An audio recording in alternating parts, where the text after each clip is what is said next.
Hi friends, நம்ம இன்னைக்கு இந்த வீடியோவில் ஒரு குட்டி ஹார்வெஸ்டிங் தான் பார்க்க போகிறோம். என்னென்னா கொஞ்சம் ஃபஸ்ட்டு துளசி இலை எடுக்க போகிறோம்.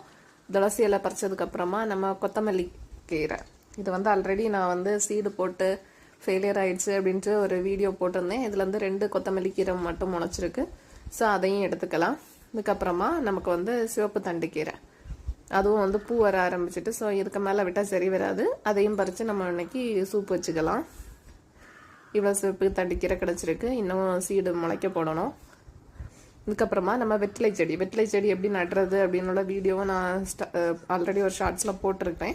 இதுக்கப்புறமா நம்ம வெற்றிலை செடியும் இப்படி கொழுன்னு சூப்பராக வளர்ந்து வந்திருக்கு. பார்த்தீங்களா, ஒரு இலையே இவ்வளோ பெருசாக இருக்குது. ஸோ அதுலேருந்தும் ஒரு வெற்றிலையை நம்ம எடுத்துக்கலாம்.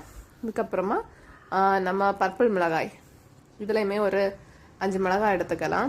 இது நல்ல காரம். நம்ம ஒரு மிளகாய் போட்டாலே செம்ம காரமாட்டு இருக்குது. Thank you friends. என்னோட வீடியோ உங்களுக்கு பிடிச்சா